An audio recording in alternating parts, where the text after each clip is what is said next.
right at the source of the gun instead of in the back. So wire does not go through the cable like MIG welding. Welding just the wire just goes right from the spool through the gun and into your weld.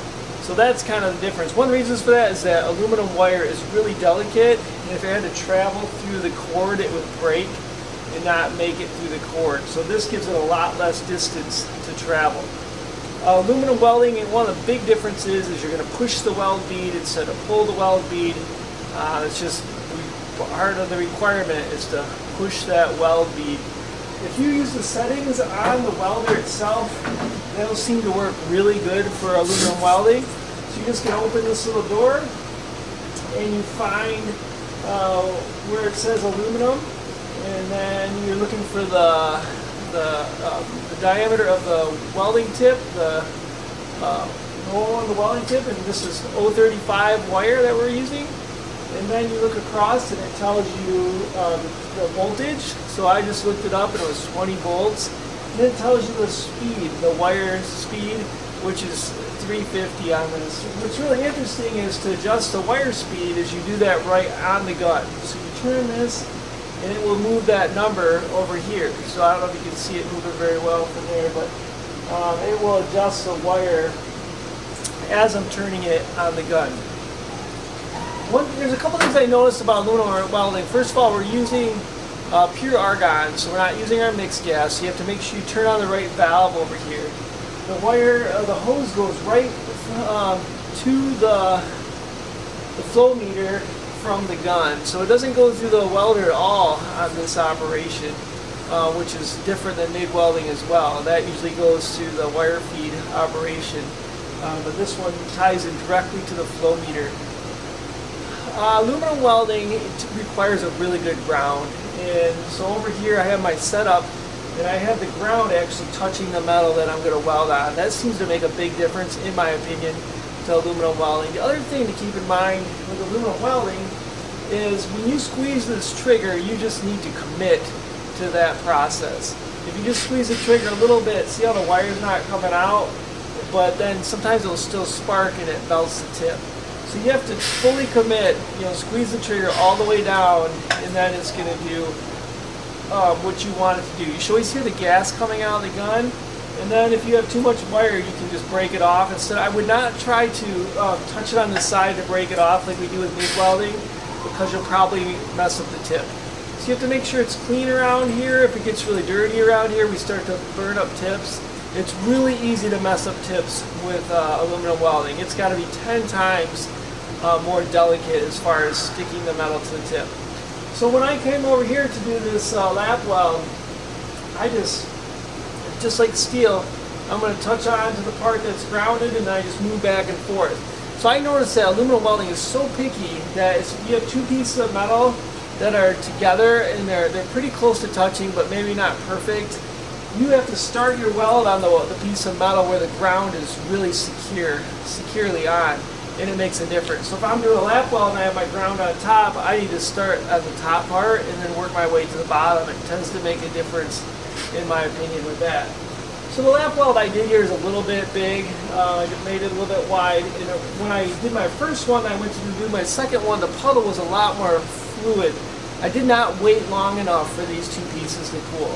So just with like steel, I need to have my metal clean, and I need to give it more time between welds though. A lot of times when I'm aluminum welding, I'm going to do smaller welds than if it was steel, and I have to be a lot more delicate because once the metal starts to heat, it really holds on to the heat. And in my opinion, aluminum really holds the heat for a long time too. When we're plasma cutting it, I feel like those pieces of metal are hotter longer than if they were cut out of steel, especially the thinner steel. So aluminum holds that heat. It doesn't dissipate the heat very fast. I'm trying to think of what else I can tell you about this. We have to plug this welder in because we share the cord with the plasma cutter, and those are just some things to be thinking about. So this is going to take quite a bit of practice. You're going to want to get yourself some nice clean pieces of scrap. A good thickness to start with is probably 1/8 of an inch.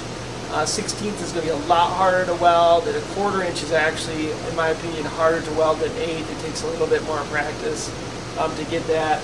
The T-welds tend to do a pretty good job with aluminum welding, gives you a little more surface area to work with.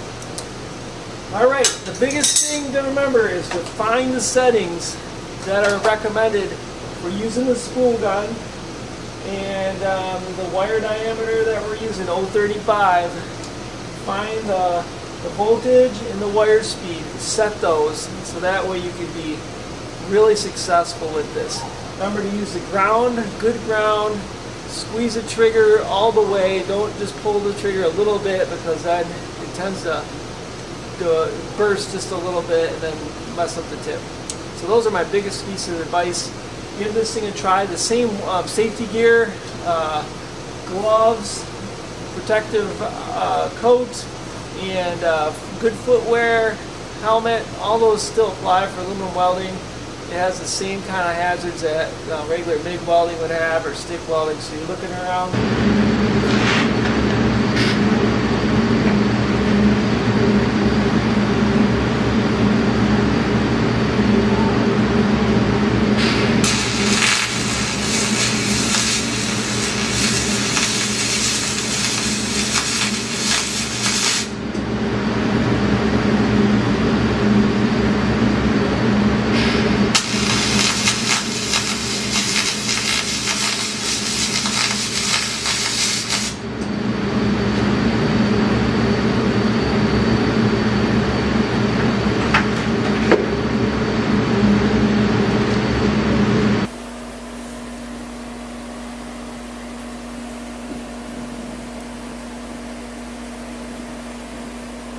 Alright, we're going to take one more look at this weld. I cleaned it off with a wire brush.